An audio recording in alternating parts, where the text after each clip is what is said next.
Yo. No, what's up, everybody? It is Monday. You know what that Yes, means. sir. Motivation time. It's Motivational Monday. Me and that cool cat right there on the other side of me, Mr. Talent. We do this every Monday. We can't Remember wait to that? get on here. Yes.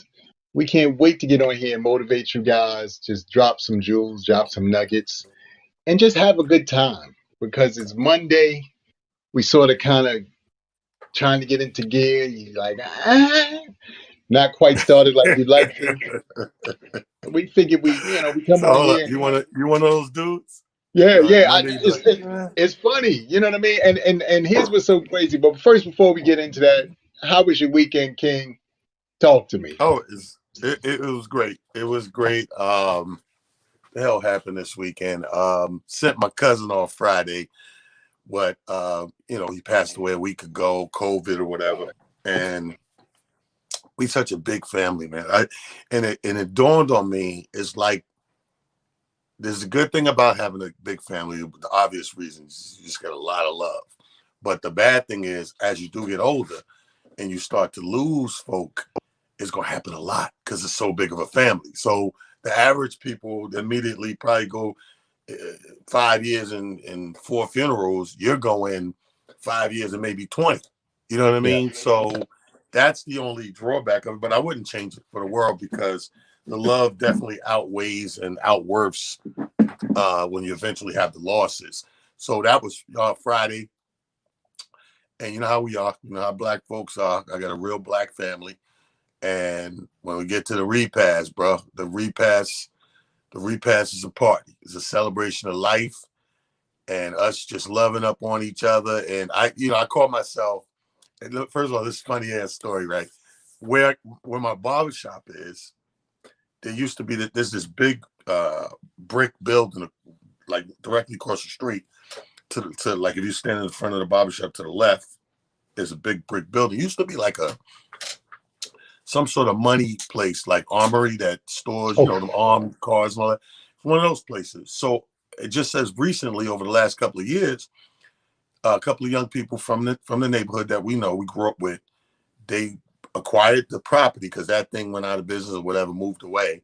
They took the property and turned it into a funeral. Now, Oh, you know how you look at a building, I don't know how they heard that's going to be a funeral or whatever. But when I tell you they did the damn thing, and this is probably the best funeral home we got in town now. So it's right next to my barbershop. So I know because I'm in my barbershop 2-3 times a week that right across the street is a liquor store, right? So I get done with the funeral and it's pouring down rain all day Friday. So I'm standing there looking out the window saying to myself, I'm looking, but you ever looking, but you ain't seeing. I'm thinking. So I'm looking and I'm like, you know what? I said, I gotta trek across town. Which place do I want to go to get some liquor for the repast? And as I'm saying that and thinking to myself, I'm looking straight. So my vision kick in and I look, I'm like, pause, shit right here in front of like literally in front of me across the street. So I laugh and I tell my sister and Rick, and they laugh and they let me get that, rub your neck and shit. So I'm like, yeah, y'all can have that because that was real dumb of me. So I said, let me go over here because I'm thinking the repast starts like directly after because we were done about 12:30, quarter to one. And I said, let me get a little starter kit for the fam. I know the place that we go to. We use this place a lot where the repast is. I said, let me grab a big bottle of tequila, big bottle of rum, big bottle of vodka, and a couple of big bottles of wine. You know what I mean? Some brews. Just a start. To me, I'm thinking starter kit. Man, Amir, I get in this place. Now it's different from what it used to be because they done built like a little bar corner. So I'm like, oh, and everybody starts coming in with the sodas, the waters, the ice, the cooler. Dude, long story short, I'm the bartender for the night. Like, I'm thinking I'm a chill, just set these cats up. Nope. They came in with all that stuff, bro. So now it's Talon's bar. Like, I mean, I'm talking, we went from 3 to 10. I'm telling you, we don't play with the repast thing. One of the sons, my cousin's sons, a cousin who passed away, his son came in, his friend came in and DJ for him for free. And you know what I mean? Everybody just pitching in to try to make people feel better for the day. we had a stone cold blast. And that energy, bro, it's a weird energy because death, I found, can be sad, depending on how you take it, or it can be uplifting and inspirational. And I was experienced both, like a back and forth Valid. seesaw, if you will. So it was like it was just a tug of war back and forth of those emotions. But that took over the weekend because it happened to be here, and then just a lot of family stuff, and got to I'm doing like a house transition over here, so got to get some stuff done around here. So it was a good productive weekend for me, bro. How about yours? It was good. It was good, man. I was quiet, kind of played laid low on Friday. And then Saturday, because of my impending birthday coming up on Wednesday, my cousin decided to do a comedy show up in the Bronx over by Yankee Stadium at the dugout. So he asked me, could he put me on a Oh, you flyer? mean the one you didn't invite me to? Yeah, yeah, yeah. Yeah, That one. yeah, I That, know about that, that. Yeah, that one. That one. yeah. So we go and get up top. But like I said, it was a stone cold groove. It really was. The place was electric. Everybody who came out to show love and show support. It was a great night. And then, like I said, one of his partners is has a thing in the works for a TV show. And it's supposed to be, I think, a black family and a Latino family. So it's my family slash mi familia. And they said they Nice. showed a preview of it, and it looks like it might be getting picked up by Netflix. So I was like, that's dope. So I was really happy for them because they apparently had been doing it as a play, and they did like something like 10 or 12 sold Oh, out that's shows dope. or whatever. So and they had the members of the cast come, some whom are new to the comedy scene, and one young lady in particular, name was Sarah. She came and she tore the stage in half, and this was her first time ever on stage. So it was kind of cool to be a part of, something like that. Obviously, it wasn't like Salsa con Fuego or, being at Caroline's or anything like that. But to me, anytime you can get in front of a group of people, make them laugh, and have a good time, and that's not something that you're accustomed to doing, I thought was incredible. So we all, really showed her love. And then, like I said, the event was cool. And then Sunday, was normal wind down and, just get ready for the work week. And like I said, this is the impending birthday week, actually. So, just kind of smiling through it. It was weird because the day, like I said, was just an off day. It was kind of gloomy and rainy and all this, That's the only reason that I feel it, like the what we call the Monday blues or jitters. The only reason it made me kind of feel that way, not really, but kind of, is like the rain the and real yeah. misty and dark. And because for me, again, in the house with the dogs, I love to get them out. They love the outdoors, so I love to get them out on the long leashes in the yard or take them on the walks and stuff. But when it rains or the weather's bad, they're forced to stay in pretty much. Mhm. Even if I let them out real quick, go to the bathroom, they finicky. I got a couple of dogs that hate the rain. I'm talking go out, crotch over like they're going to shit and fill a couple of drops. I'm good. I'll hold it and come back. Come right back. Come It, back in the it, house and be like, bro, you got it, to go to it's, bed. it's crappy out Ah, there. it looked right at me like I'm waiting. I'm waiting. I had a girl dog used to be like that. She didn't fuck around at all. Like she wouldn't even open that back door, the little porch, and she just hear it and look and go right back in. I'll be like, yo, I thought you had to go back. Yeah, I'm gonna hold that shit a little longer. Like stop, give it a couple of hours. So I get it. That's the only thing that I could say today might have gave a little bit of that kind of mystique Yeah. or feeling to it or whatever. But for the most part, I've never really been that guy who like dread Mondays. Like Hmm.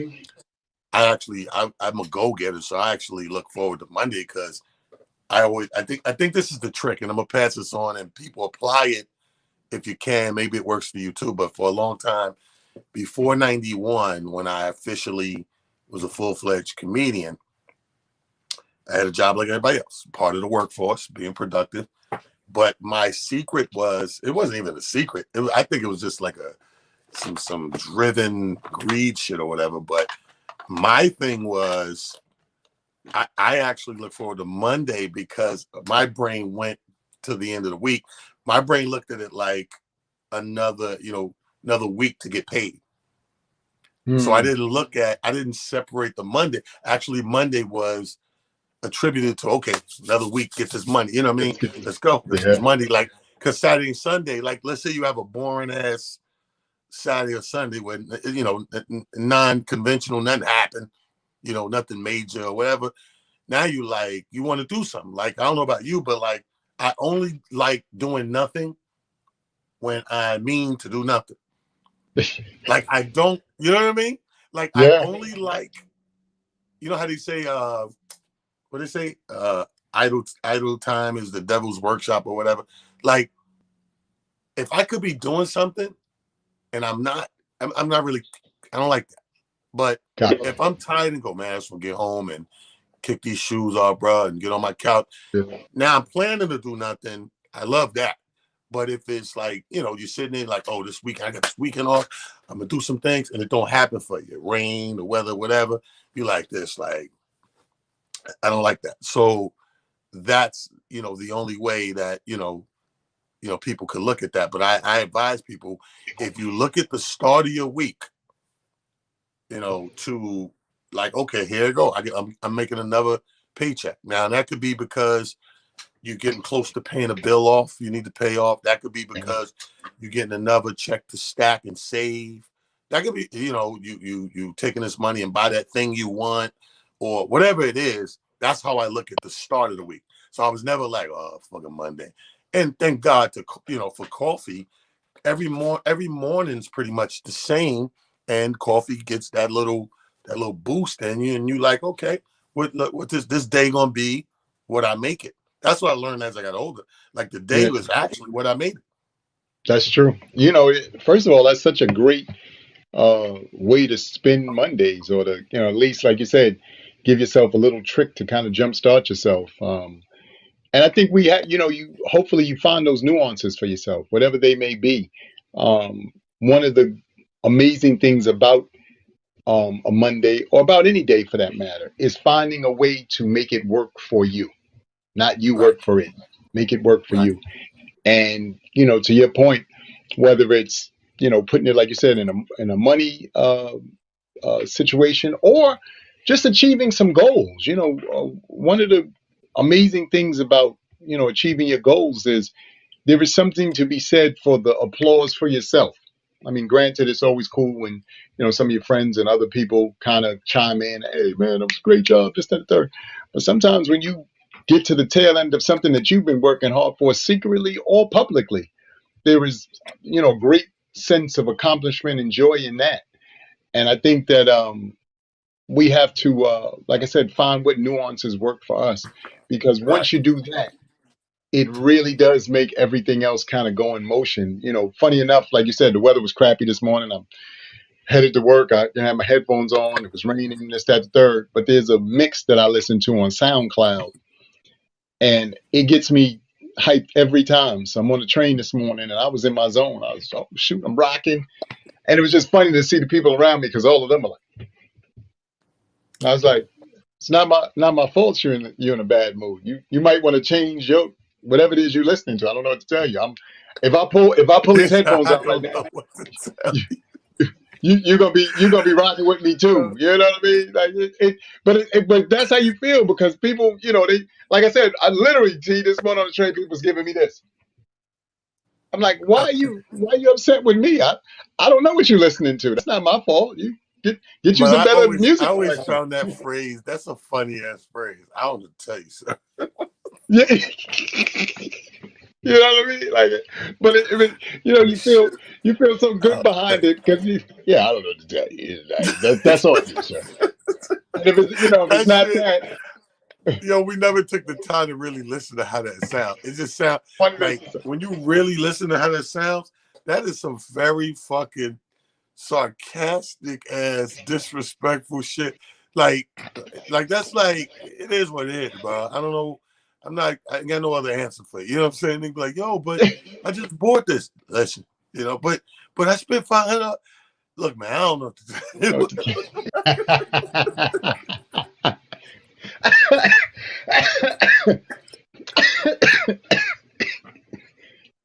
It I is think that's the amazing. first time I actually heard it You when you really just said thought it. about Like, it, look, man, to I'm it. gonna tell you. Yeah. But I, because you got to see it. First of all, my train ride is an eclectic ride of people from all walks of life. So I got every nationality on my line, and and age range. So it's funny because young people, older people, old people, and everybody is on there, and you can see the wheels turning because of the climate that we're in. So I'm mad because I gotta go to work. Just so much frustration, and I'm looking at people's faces. And like I said, the reason why I throw the music on is because I need to turn that energy around. So I'm like, it might be Michael Jackson, it could be um the Bee Gees. Like, the mix has a little bit of everything, new edition. Right. So if it is, look, I don't know who, I don't, especially in our community, I don't think there's anybody amongst us that when if it is in love by new edition comes on, you don't want to do the if it is in love. I don't give a damn where you are. You're in the train station like, why do I feel? And it's funny because like I said, people are looking at you like, why are you so hype? I'm like, if you only knew this song is rocking right now. Like it's really getting me where I need to be. You over here mad, but if I was to let this go, you be hyped like me too. If So I I always kind of was to smile. let you know, he said if I was to let this go. Like, I don't take. Yeah. Let me say this real quick, interrupt. Uh-huh. The Black History fact of the day, because there's a lot of things we think we know and we don't. Did you know Black NFL player Charles Haley was the first ever 5-time Super Bowl champion, not Tom Brady. Charles Haley, and that's your Black History fact Ah, of the day. Charles ah. Haley, first player to get 5 Super Bowl rings, Fuck and Tom Brady. I'm sorry. I'm sorry. I digress. I digress. Nah, that's dope. You know what's so amazing. You bring up the Black history stuff. Amazingly enough, we're such a dope community. And this is no knock. I always know I give that disclaimer. This is no knock to any other community. But that's what makes us so dope. We have so many accomplishments and so many things that we've done first and are better and this and that and the third, and nobody knows anything about it. I was looking at a video today, and it was a young lady. I don't know if any of y'all have come across this on TikTok.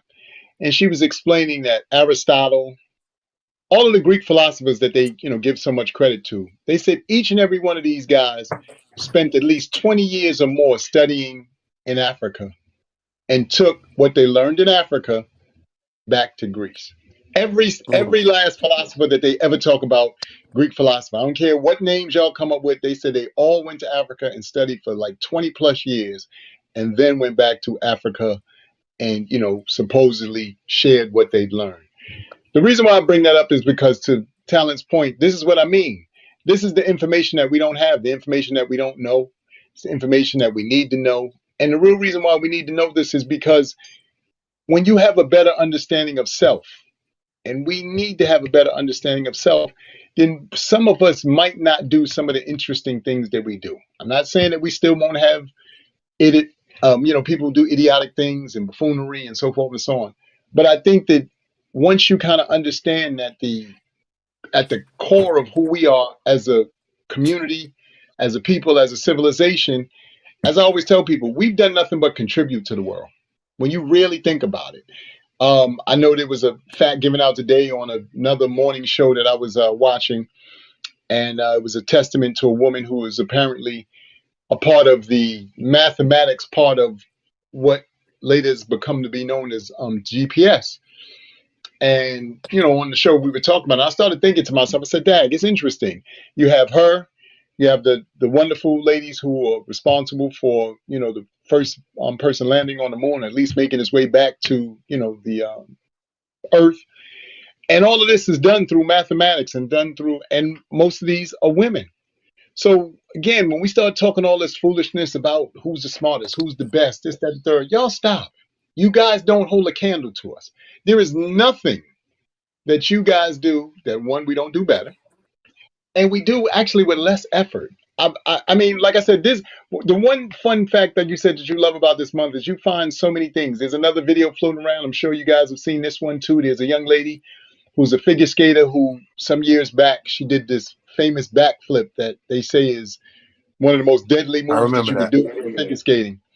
And they penalized her for it because it was like nobody's ever done it and she can't. But it's always funny how nobody's ever done these things, nobody could ever do them until we do them, and then you get mad at us for doing them. Same thing for beautiful sisters who are now, adding music that relates to them, to gymnastics. Nobody wants to hear classical music. We don't. That's not what we rock to. We rock the Beyonce. We rock the Jay-Z. It is what it is. But have you seen? See, have you seen some of these, latest gymnastic, what you call it? You be watching it like this. Wait a minute, Oh, this they, thing this just got oh, good. You they know what I mean? jamming. Yeah, Yeah, they like, jamming. and the fun part is, and again, I mean this to none of all the nationalities. You guys listen to the music too, so stop it. This is why Right. y'all have all these wonderful movies where y'all, do your little ode to, your favorite rap songs or your favorite R&B, and we be sitting there looking, going like, Well, I really? mean, it's called progression, my brother. Only here's the thing: as the fear slowly dissipates, you get more progression. See, America, if you check the history, it's one of those places that was built like it wasn't originally. It's funny how what's good for the goose is good for the gander, right?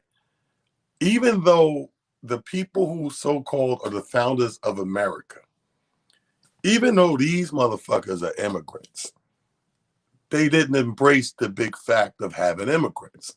Motherfucker, you came here. But immediately they was against people coming here. Even though they came here, it's people already here. But you come here, sit your foot down, and call this whatever, the new world, whatever. And then fast forward the next couple of 100 years, when everybody's like, oh, got some nice weather over there, some trees. Let's go over there. Don't come. Why? We don't like people coming over there. The Native Americans didn't like your ass coming. Do you hear? Okay. So, but as it became this place where it wasn't exactly pro melting pot. It was anti melting pot. So they were more steadfast on creating this culture. They really believe they created this culture. American culture is really just a blend of several other cultures. They came over here with their English ideas. They had their European crusader tactics as far as military and wars. They came over here and learned because it's a new land. So some things some things you don't know about it. So you dealt with the Indians to get all the information about this land and what to grow, what to eat, and where to find this, that, and the third. And then you turned on them. So, and then you brought in you wasn't techno. Now technology started to grow. You needed the Asians to come over and help with the railroad and that. So it was a bunch of different things collectively together that they call the American culture. So now, once they put this Declaration of Independence and this Constitution together, there's this mindset of here's the tradition, we made it, follow this shit to the letter, right? So as time goes on, times change. Even us, we're grown people with growing kids that we have to have conversations with our kids. We got to make them understand us. We got to try to understand them, and together come to a common place. So as slowly but surely progression comes in. Now here's my thing: progression to me is good for business because more people watch, more people listen, more people do. The more you progress and relate to the masses, more people will watch, more people will listen, and more people will do, meaning your entertainment value goes up. So it's actually good for the economy and good for business. Look at sports. We watched sports long enough, a few decades, to watch it where you couldn't have dreadlocks, you couldn't have long hair, you couldn't have tattoos, you couldn't have piercings, blah, blah, blah, blah, blah. Football special. Oh, the dreadlocks and the helmet.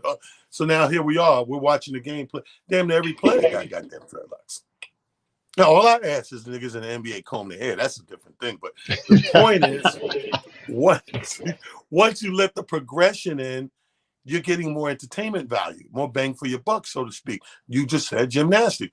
I never in my life, I would always click past shit like gymnastics because, like you said, I don't sit and watch this quiet, boring shit. Yeah, she got skills, but goddamn, I'm bored in between.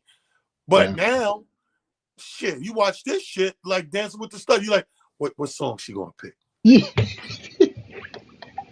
You know she you nice, can't. but what song she gonna pick though? I want to see what she gonna do this to. And she come out and they play some shit, and this girl is dancing like she would dance to it and entertaining and all that. And then out of nowhere, ta-da! You like, yeah. You understand what I'm saying? So progression is actually good for business, but these old white wig wearing dudes, you got to realize let's call a spade a spade. The rules are put in place by boring motherfuckers. Yes, yes, yes, and They had yes. white curly wigs. Here he. These motherfuckers was fucking corny, and motherfuckers didn't know how to have no fun. The most fun you got through time. That's why they call prostitution the oldest profession, because that's the only fun any corny stuffy man had back in those 400 years ago is some pussy. You know, that's some pussy. You know, other than that, right back to business. Motherfuckers was corny. You know, you get out there, you have a chicken race. Oh, no chicken races. Shit that's just hyping people up and giving them some relief from the shit they probably got to do. Probably got a job shoveling mud. And now these 2 hours I'm off, I want to bet on these chickens. Have some fun. Maybe make a few dollars. Whatever. The guys who put the rules in place, let's face it, they was not the most creative motherfuckers. That's why if you are a law person and you check the law books, Oh shit. there's God. amendment on top of amendment on top of addendum on top of amendment on top of this right here, bruh. All that shit had to be. They don't want to fuck up the historical value by saying let's rewrite it. So they're just addendums and amendments. You know what I mean? A slew of those shit. That's people always argue. Oh, why the fuck is it in there? We can't just be free, and they got the slave shit because they don't want to redo the shit for face value, but they'll put an amendment or an addendum in there, like, you know what, Amir is free. My bad. Amir's Let me free. He got rights. Do what he want.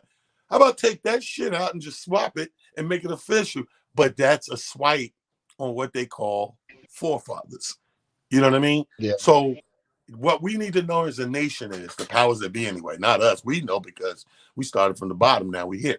But the people, the powers that be, they have to loosen the noose, so to speak, and start to let things progress.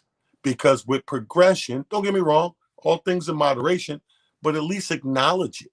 Like for a very long time, it was an offense. You showed up to a basketball game and you had braids or dreads or tattoo, they was tapping your wallet. You had to pay Yeah. a fine. No You know question. what I mean? That's You gonna have your head fine them 50,000, like, which is asinine to me. And these are coming from stuffy rule makers. It's just that simple.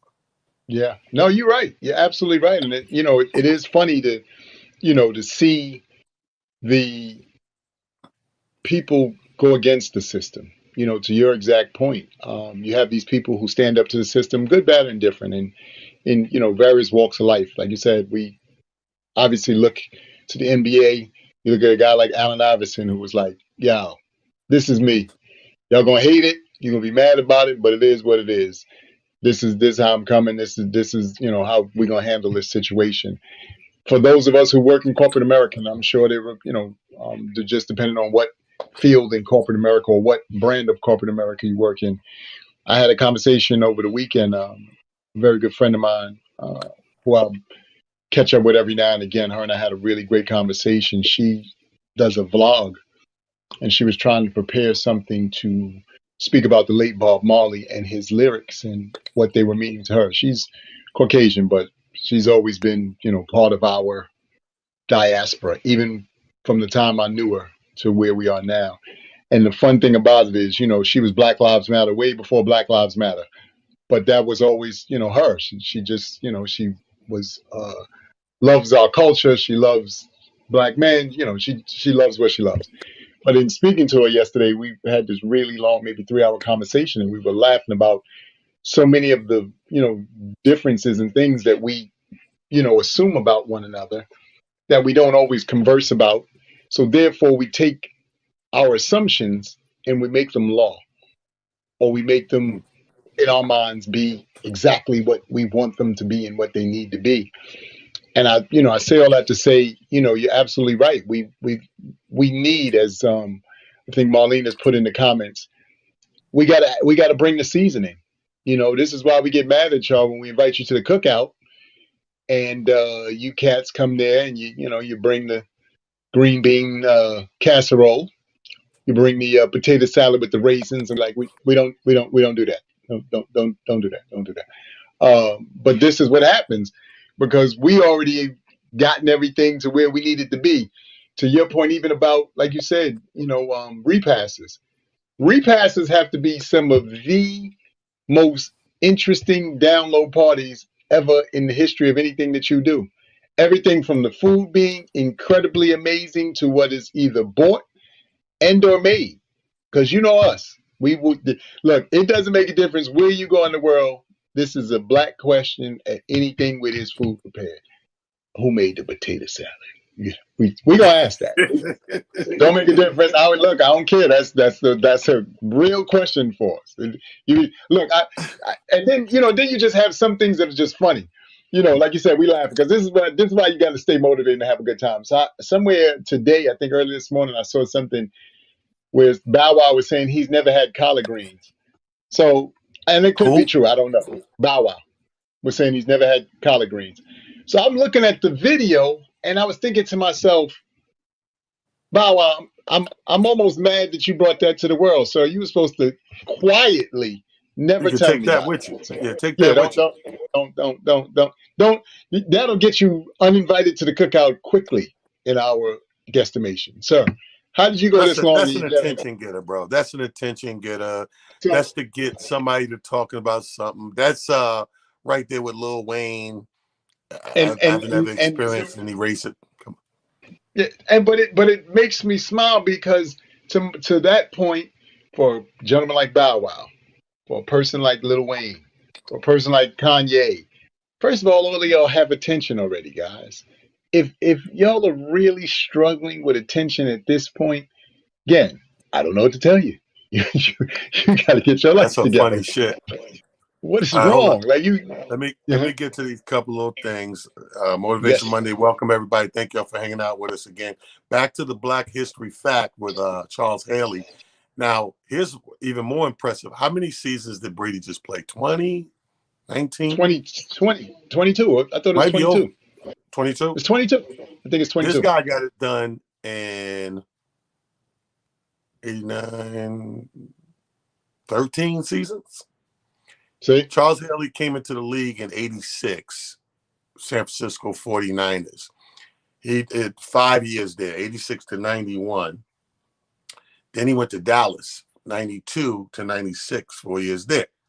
Then the last year he went back to San Fran for 99. So 86 to 99, 13 years. He got it done with 5 Super Bowls. Super Bowl 23, 24, 27, 28. Damn, that's 2 back-to-backs. He got 23 and 24 back-to-back.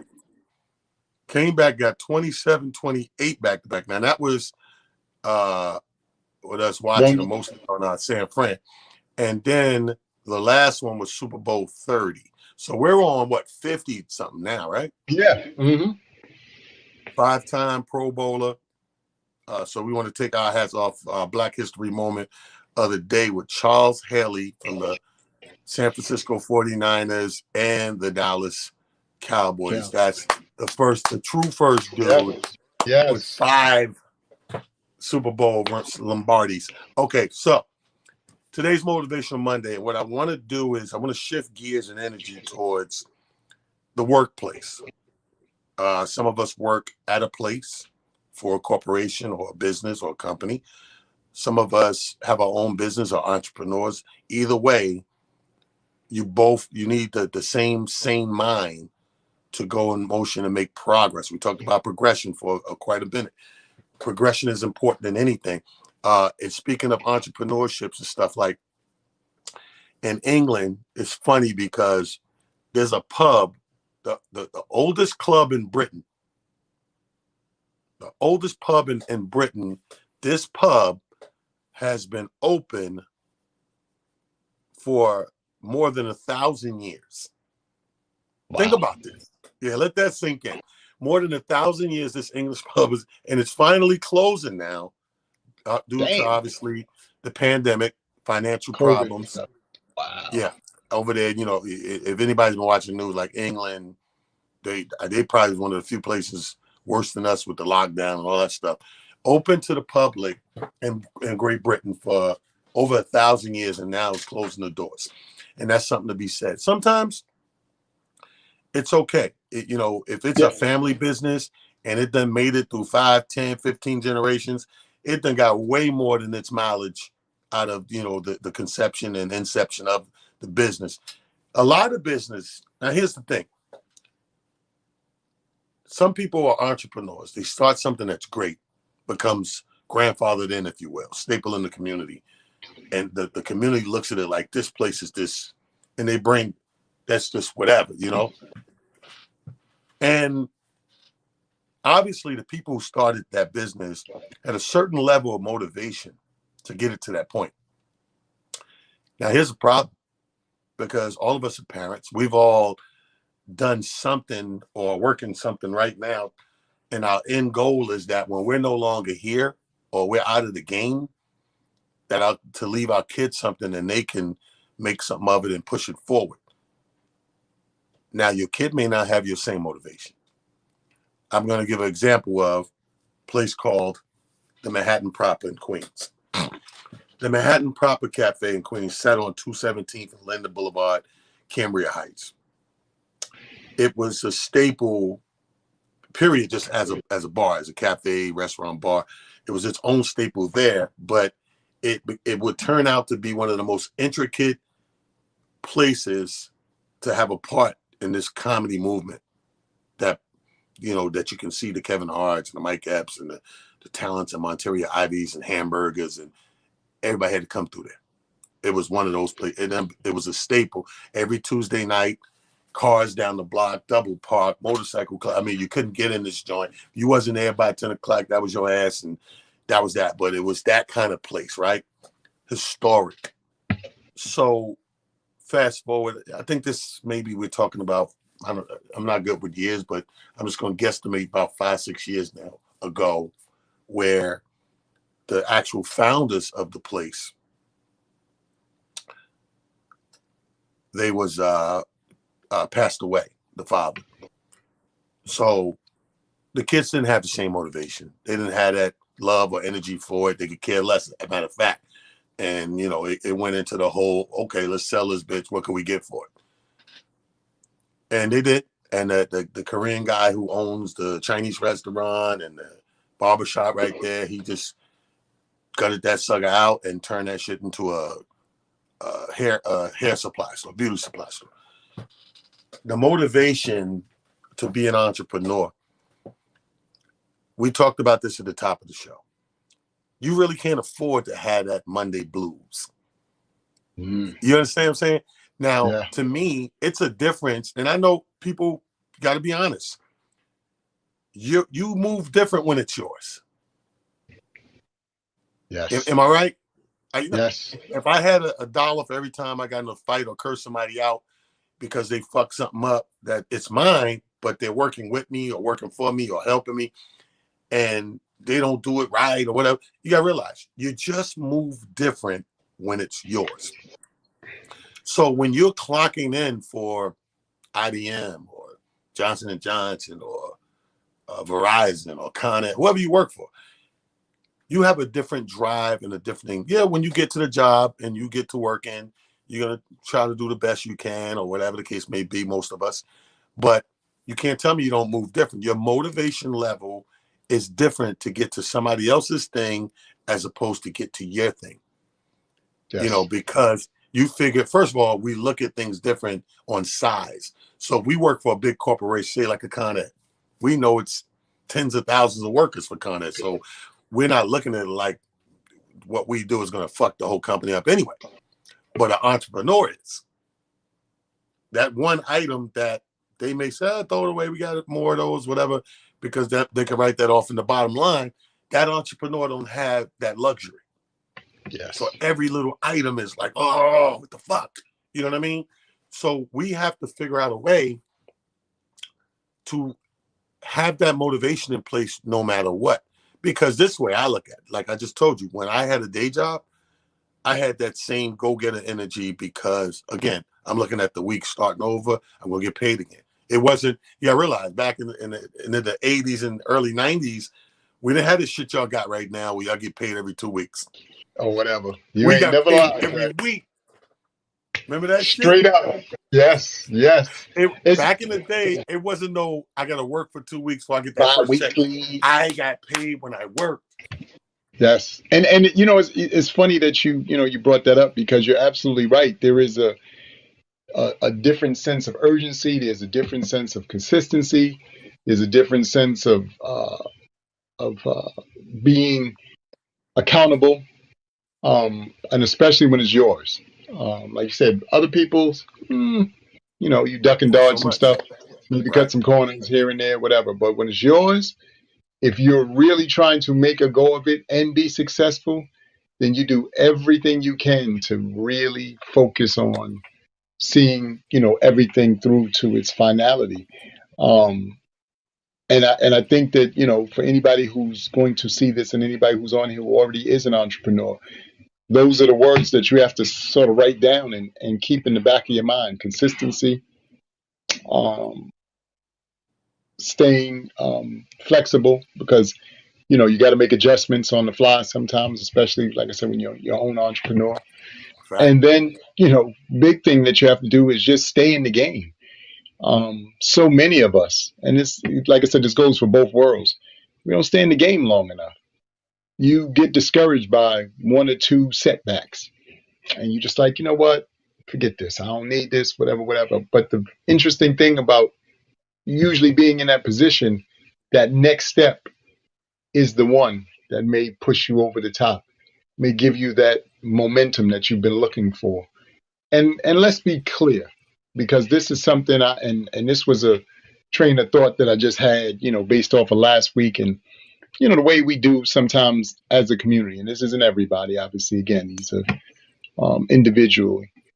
Um, we spent the whole, or not the whole, but we spent a good portion of last week. Everybody excited about Rihanna and ASAP Rocky, who are going to be parents, which is phenomenal. Happy for them. But I always find it funny that you will repost whatever they're going through. Not talking about anybody in particular, but just in general. We'll repost that. But you have friends. You have associates. You have family members who have businesses. You won't like, share, repost, even mention anything about that.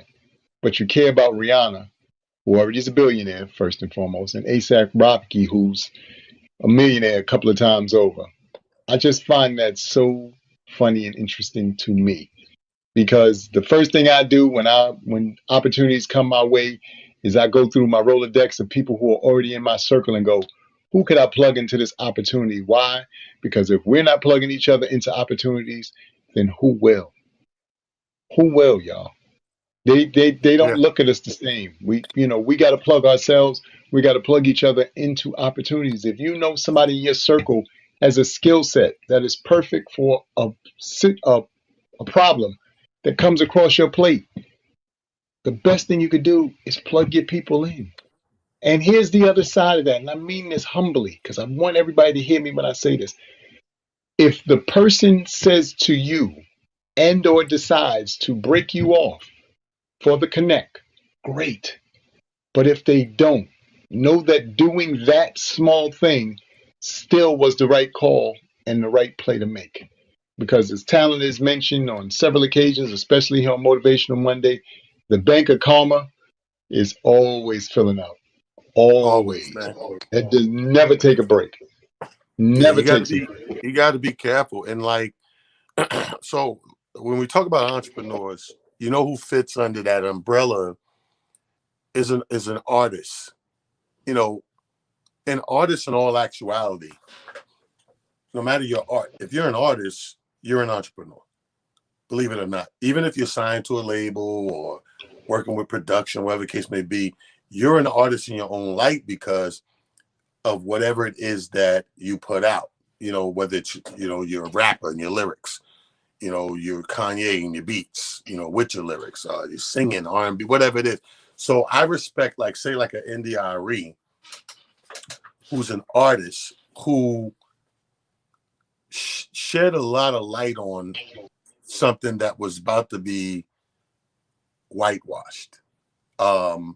And kudos to her for being even motivated to do this, and now opening more eyes to, because, like, say somebody like you know, Joe Rogan's under fire with his podcast, and you know, the whitewashing was gonna go initially and say, you know what, he's giving out all this misinformation about COVID-19. We don't like that. We're not going to support it. We don't support misinformation and messing the country up. We're going to pull our music in the meantime. And she stepped out to the left of that about a week or so ago and was like, you know what? She said, I just want to be clear with everybody why I am pulling my music. She said, I know that I'm aware of why everybody's pulling about the misinformation and everything. She said, and I agree with them, and more power to them, but that's not what I'm doing. What I'm doing is I'm protesting the guy's actual content over the years of being too loosey-goosey with the N-word. And saying racial comments and shit like that. And she played a compilation, if you will, of times that him and the guest on there laughing and joking at our expense. Nigga this, nigga that, nigga that.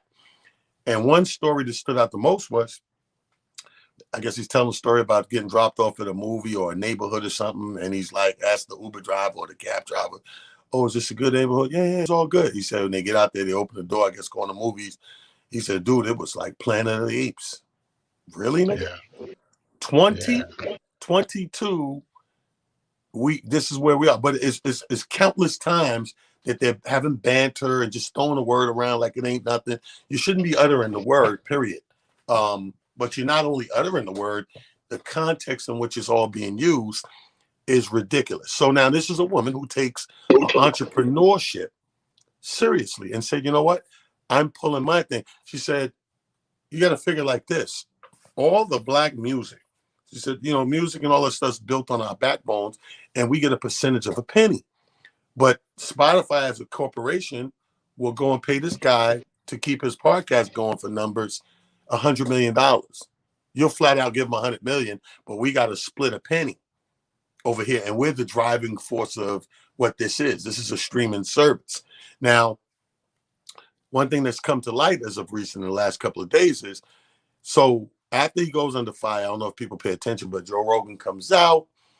He's on either his Twitter or Gram or something, and he's doing a video basically in defense of himself or whatever, what's going on. And one of the biggest stars of today makes a fucking mistake and jumps in the comments on some support. The Rock jumps in on some, yeah, my brother, you know, what do you say? Perfectly articulated. Look forward to coming on the show, drinking some tequila with you, and da da da da. Well said, well done. So right after he does that, right? So somebody hits him. Don Winslow hits The Rock. Was like, yo. He was like, you're a hero to many people, and using your platform to defend Joe Rogan, a guy that's used and laughed about using the N-word dozens of times, is a terrible use of your power, right? He said, have you actually listened to this man many racist statements about black people? So here we go. As of 2 days ago, now The Rock is walking it back. And now he's reconsidering his support of Joe Rogan. But this power play move was springboarded in chain reaction off of this entrepreneur, NDRE. You know what I mean? And you have to stand up for your product. And the thing is, I'm glad that she, go back to the word motivation, I'm glad that I don't care what hour of the day or night that it dawned on her to be motivated to take this course. Because like I said, the initial problem that was in the news was going to be whitewashed with misinformation. It's the fucking least of our worries. You got $100 million man on the air that is degrading, especially in this climate of the country being split up and broken up from the last president, and we're still band-aiding a lot of that shit every day and every week. You know what I mean? So kudos to her on the entrepreneur tip of standing up for her artistry and even having the voice and the guts, because this does take guts. I mean, let's be real. Let's see who follows. Let's see how long the chain, so to speak, of this chain reaction goes and takes on. Are people motivated? Are they going to be motivated to stand behind this cause because of all of this stuff? And more importantly, at the end of the day, it's Spotify. It's so crazy. Like, and this, it's weird how things grow the legs that they grow. So, I saw the videos and, everything, especially India Ari and her stance. Interestingly enough, I saw two of your comrades who have been on live, I want to say Saturday and Sunday, if I'm not mistaken, Godfrey and Shane. And they had a real interesting dialogue about it. Godfrey's stance sort of was like, Joe Rogan said those things, but they were years ago, so forth and so on. I never chimed in. I was just watching to see where they were, taking it in. Excuse me. I see even in the, some of the comments, it's not to me so much a cancel culture. And I do think that people hopefully evolve and or change. So let's get that out the way. Here's where it gets weird for me. When, in all fairness, care you man, woman, whatever category you fall under, if and when you make a mistake, you just say I made a mistake. We no longer, it's to me, it's not about cancel culture and all these things. It's about accountability. You're grown enough, old enough, and even wise enough to say, there might have been a point in my life where I might have felt or even thought this way. However, I no longer do. And I've had the opportunity to learn from that point. We don't seem to give each other that kind of leeway. The moment anything is said, not taking into consideration that some of us aren't really necessarily great with words. Some of us aren't the best with emotions, because sometimes you're having a conversation, it's emotional in the moment. I'm emotional, and I'm trying to get my thoughts out, and I'm trying to say what I want to say, but the words can't come fast enough, or my brain is moving faster than my mouth, or vice versa, and you end up in a bit of a mess. Now, I don't know Joe Rogan. I just know that he's one of the names, as you just stated, who's a power player, quote unquote, in the podcast world. I do know this. I think it's always fun and interesting how everything that doesn't go with the masses seems to always be misinformation. I don't care what it is. Whether we talk about the vaccinations, it's misinformation. Why is it misinformation? It might be information that may or may not be a part of your vocabulary and or your train of thought, but that doesn't make it misinformation. It just means it's information that you're not necessarily aware of. Now, to get back to, like you said, the motivation of this thing in particular, and especially India Ari in particular, and more so because of who India Ari represents, not only from the standpoint of her taking the stance on this, but as an artist. We all are more than well aware of, or should be more than well aware of. As an artist, she's always been one who let her artistry speak for her. She didn't necessarily let sex and some of the other things that sometimes some of our artists, tend to use as their way of getting to the masses. She didn't appear to use that as her vehicle. Her actual artistry was her singing and or the words to her songs.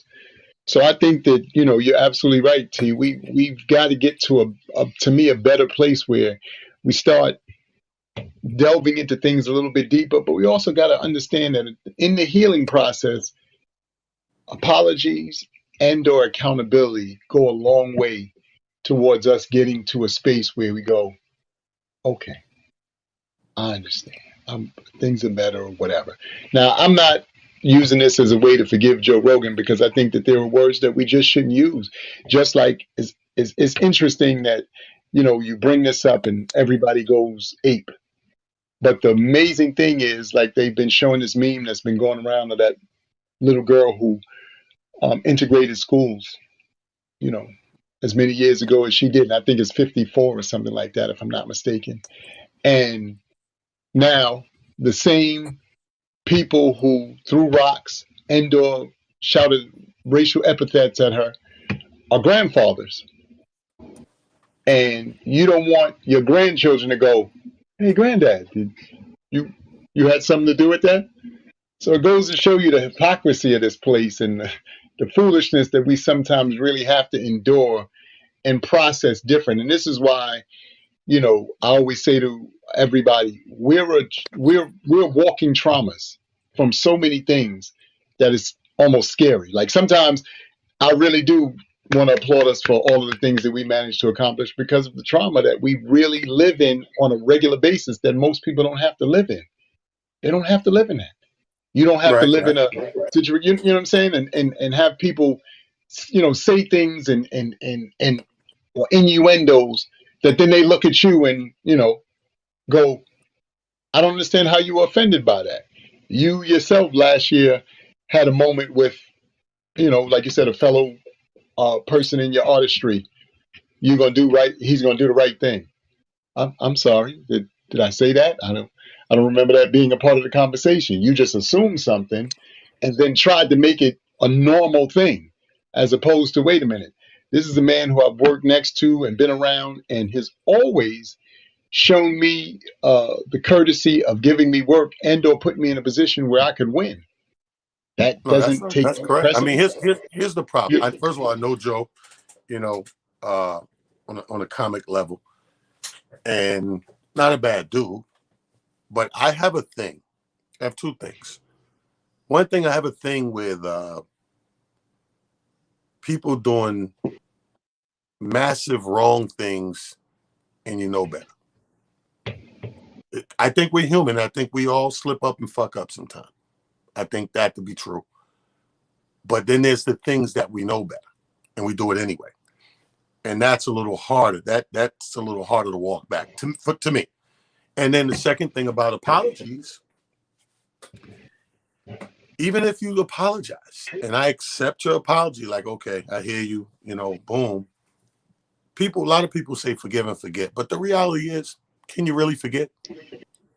You can forgive, but because forgiving is just saying, "Y'all forgive you," and apologizing just saying, "Yo, I'm sorry." But do you really forget though? That shit happens. You ever hear the expression, "You can't walk that back"? Like, yes. there's an expression like when people do shit and you're there to witness it, and motherfuckers be like, "Yo, you can't unsee that shit, right, son?" Because you can't unsee it. You know what I mean? Yeah, he knew better, Marlene. He knew better because the context of the word. I know white dudes that sling the N-word, but they sling it how they learn it, like in the cool way. They try to be like us because you know how we use it in the hood. So they'll try to be like us and use it like that. Yo, my nigga, that blah, blah, blah. Yo, man, niggas in there. And they don't mean, even though they shouldn't be using the word, they're using the word because they've been around somebody that let them use it, but they're not using it out of text to be derogatory. They're using it in the text like we do. Like blacks have changed the word nigga from the derogatory to just mean general people. So I've been guilty myself coming out of the wrong club, get back in the car. The guy's like, "Yo, how was it?" "Man, Chinese niggas in there, man. Let's get out of here." There's no such thing as a Chinese nigga, but because the word nigga now mean people, I put it everywhere. Yo, short, Yeah. wow, short niggas in there. Yo, Chinese niggas in there, man. Nah, white nigga gonna tell me to close the door. It just means people. So I've been around white people who've learned to use it like that. And even though we'd be like, "Yo, chill, don't say it," I get it. I'm not mad at you. That's a Because fucking you slip up on your part because you don't know. I don't want you to say it at all. But when you say shit like, I asked the guy, was it a good neighborhood? He said yes. And when we walked in, opened the door and went inside, yeah, fucking Planet of the Apes everywhere. My nigga, yeah. there is no accident there. Yes. That's a comic's mind thinking. Planet of the Apes everywhere. And then he kept going. Didn't stop there. Yeah. It just kept digging a deeper hole. But my thing to you, especially Marlene in the comments, is you know better. That's one of those things. A lot of things you can get away with. And again, I know I'm going to see him again and bump into him somewhere where we all be, and it's going to be all cool and no love lost. Okay. But am I ever going to forget? Nah. A perfect example, when Howard Stern popped in the scene, he had the same problem. And it wasn't even his climate yet. It was a very loose, coming behind the Woodstock, the Daisies, and the feel free time. But guess what? He was fucking everybody up. He was going after the Jews, and that motherfucker Jewish. He was killing the Jews. He was killing the Christian. He was killing the fags. He was killing the blacks. He was killing the he was, and it was all inappropriate, fucked up shit. And even he, after a while, had to say, okay, the powers that be said, bruh, as much as we want to pay you all this money, bro, gotta be a parameter here. And Howard Stern learned what was wrong. And if you listen to Stern now, if you listen to 20 years ago where he was pissing people off, he gets it. He gets that this is offensive. I can give you my opinions on shit and my POV on a lot of shit, but still I can give it to you with walking a certain way. We do it all the time as comics. You know, when I say shit, if you pay attention, you'll know how careful I am. I broke this shit down to a woman one time. And, you know, because I'm doing it, like when I do something hypothetically, I don't give a fuck what I call those people, because they're not real people in my hypothetical mind. So I'll be telling the story like, yeah, then a nigga came in, he smacked the bitch, right? So I'm telling like that, but these ain't real people. So at the end of one show, I remember, this is like 10 years ago, some lady pulled me aside, come, let me buy you a drink. Bitch set me up. She want to buy me a drink so she could tell me about myself. What you drinking? I thought that was the most genius shit somebody ever did to me up to that point. What you drinking? You get this man what he want, blah, blah, blah. I was like, well, okay. I appreciate that. And the first 5 minutes, she set me up. You are one of the funniest. Let me tell you something. I done seen this one, that one, but the way you done and this and that, and the bitch playing the jokes back, and your facial expression on this, and then I just said that the other day, and so now I'm halfway through my fucking drinks, and heck come the whammy. Stop calling women bitches. I said, whoa, wait, whoa. I said, who did I call a bitch? I didn't call nobody a bitch. You did on stage. You said, so when she said it back, I said, okay, here's my opening to explain my comedy. I said, who is that person? She said, I don't know. I said, because it's not a person. It was something I made up. I said, did I point to a real person or call anybody in that audience a bitch or any real person a bitch? She said, no. I said, because I wasn't calling anybody a bitch. I wouldn't do that. I'm raised by all fucking women. So I know better than to go, bitch, fucking bitch over here. I know better than that. So I will tell a hypothetical story. I can say anything in my hypothetical because it's like a cartoon. Not even a cartoon. A cartoon actually shows on the TV screen. This is from the head to the mic painting a picture, a fucking hypothetical, invisible ass picture. I could call him whatever. I could call that my cousin Junebug. I ain't no fucking cousin Junebug, but I could say it. So she sat back and looked at me, Amir. I think I was explaining maybe 12 minutes straight. And she said, I didn't even fucking look at it like that. She said, get him another drink with an apology. You're absolutely right. She said, but I hear the word, it's a real studious corporate girl. She was like, I hear the word. So I cringed at the word, not even giving it a thought of, he didn't call nobody a bitch. He said bitch, but he didn't. I said motherfucker too. I said dick. You laughed at that. When I grabbed my fucking crotch, you enjoy that part. You're sitting up the front and the dick seats bit. No, I'm just playing. So, but you get my point. It's like, as a comedian, we know, and we know those parameters. That's the real profession. The real profession is walking the line. Perfect example is like back in the day when we used to crack on people, right? When we used to crack on people, coming from the hood, we weren't professional. We were just guys in the street. your mother this, your mother that. So some of that shit probably was a little low blow or uncalled for or inappropriate. As you become a comedian and a professional and you get hecklers and you're dealing with the audience and stuff like that, you learn that the real trick is to walk that line where I defend myself, I make it funny, but more importantly, I didn't offend you. I got on my, I'm at a point now in the stage of the game where I can crack on a motherfucker real good and we're laughing together. End of the show, we're drinking together, we're laughing. Not I'm gonna meet you outside, you disrespected my wife, and blah, blah. Bro, I don't get that. I don't get that. I never got that because I got the point of when I got in the business and I get to that point, that's the true difference in a professional and somebody just talking shit in the mic. The person talking shit in the mic, he no parameters. He's gonna offend some fucking body for real, and you're gonna get that. I see you outside and got the gun. I know motherfuckers that got beat up, stabbed, shot, near death in comedy because they didn't know. And they so caught up in bravado and trying to win the bravado way, you're just digging a deeper hole. So I say all that to say, it's certain things we do know better at. Another analogy is like the guy who fucks the underage chick, right? Let me hear the whole story. Because there's a difference. There's a difference in the guy that goes looking for the 16-year-old, because that's what he likes, than the guy that got lied to and false ID and yeah, I'm 19 and blah, blah, blah. And then after the fact, nah, motherfucker, that was my daughter. She's 16. You're going to jail. So that's story, right? There's a difference. I'm not saying there's ones that they're both wrong, not wrong, but there is a difference of how we come about that. You know what I'm saying? So it's considered offensive. What Marlene comment say? Popped up.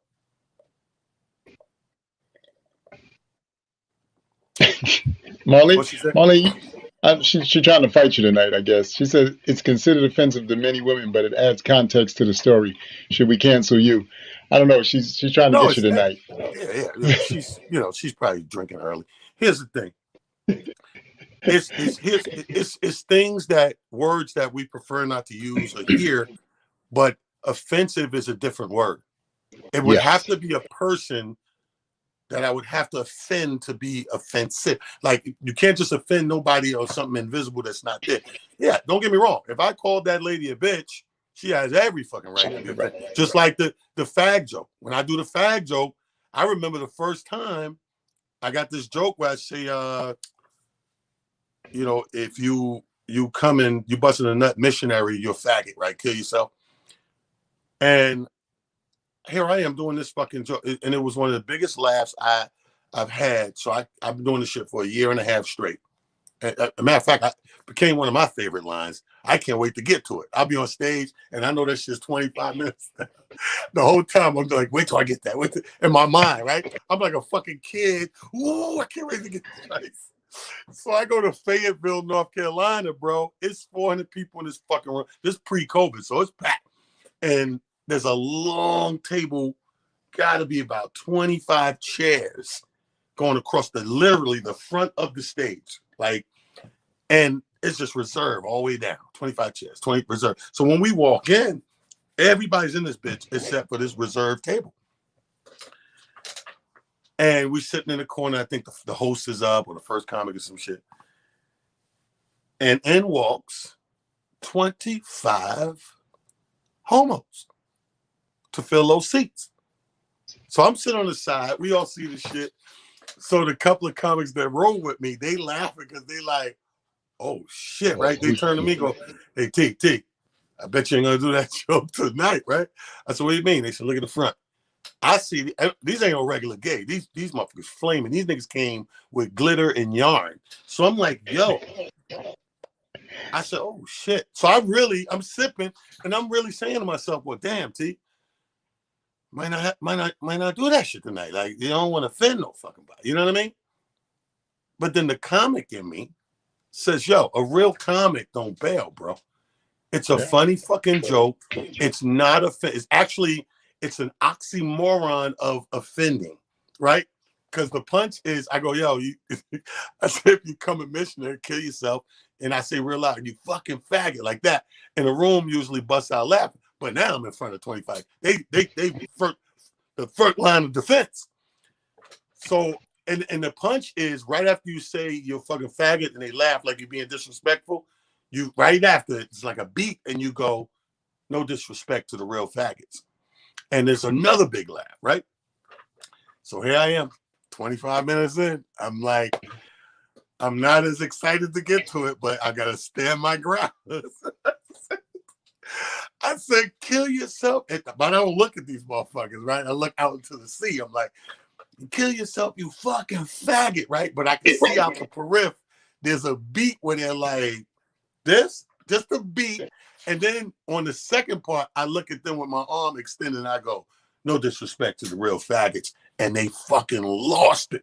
I mean, they laughed so hard. And I was like, there you go. It's official. There's these jokes that we take risk on. And until you get in these predicaments, they're funny, but are they funny?